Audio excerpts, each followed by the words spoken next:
नमस्कार दोस्तों, आज हम सुनते हैं बड़ी मजेदार कहानी बहू के मायके से सिर्फ आधा किलो मिठाई का टुकड़ा। सत्य कहानी। संध्या की शादी बड़े धूमधाम से हुई थी।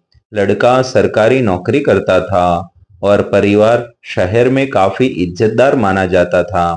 शादी के समय संध्या के मायके वालों ने अपनी हैसियत से बढ़कर सब कुछ किया था, पर हर कोई जानता था कि उसका घर गरीब है।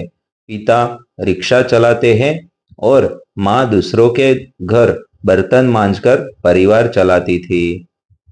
एक ही बेटी थी, उसी के लिए जी जान लगाकर उन्होंने अपनी पूरी जिंदगी बचाई थी। शादी के बाद जब संध्या पहली बार ससुराल आई तो सबकी निगाहें उसके कपड़ों, गहनों और मायके से आए सामान पर टिक गई। किसी ने खुलकर कुछ नहीं कहा, लेकिन तानों की बौछार धीरे धीरे शुरू हो गई थी। बहू तो अच्छे घर की लगती है, पर मायका तो लगता है बहुत साधारण है। ऐसी बातें घर की औरतों की जुबान पर चढ़ी रहती।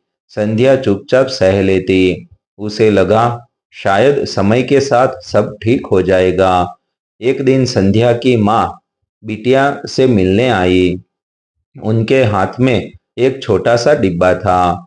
चेहरे पर मुस्कान थी, लेकिन आंखों में झिझक भी थी। उन्होंने बहू के ससुराल में आकर धीरे से कहा, बिटिया, तेरे बाबूजी ने रिक्शा चलाकर थोड़ा पैसा बचाया, तो आज सोचा तेरे लिए मिठाई ले आते हैं।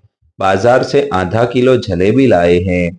बड़ी मिठाई तो ला नहीं सके, गरीबों वाली ही है, पर प्यार से लाए हैं। इतना सुनते ही आंगन में बैठी संध्या की नदन निशा ने मुंह बनाते हुए कहा, अरे वाह, ये क्या है भाई?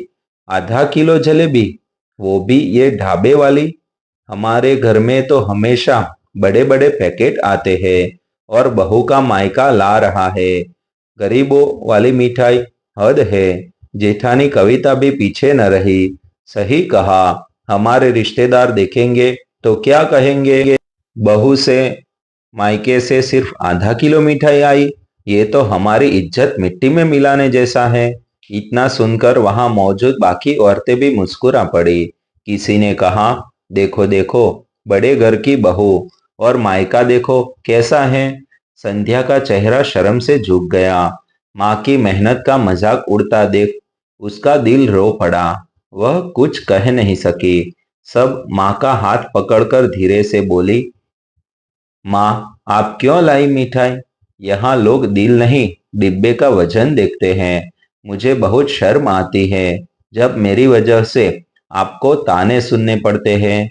माँ ने उसका चेहरा सहलाया और बोली, बिटिया, रिश्ते तो दिल से निभाए जाते हैं।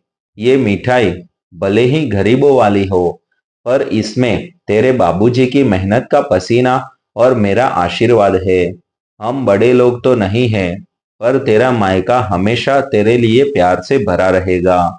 लेकिन यह सुनते ही सासू माँ ने भी ताना मारा, अरे बहू, हम समझते थे तुम्हारा मायका बहुत इज्जतदार होगा, पर यहाँ तो हालत देखो। आधा किलो जलेबी भी बड़ी बात हो गई। ऐसे मायके से क्या इज्जत मिलेगी हमारे घर को? यह सुनकर संध्या संध्या का कलेजा कांप गया। उसकी आंखें भर आई। तभी घर के कोने में बैठे बूढ़े दादाजी अचानक खड़े हो गए। उनकी आवाज भारी थी। पूरे आंगन में गूंज उठी, बस करो, शर्म आनी चाहिए तुम सबको।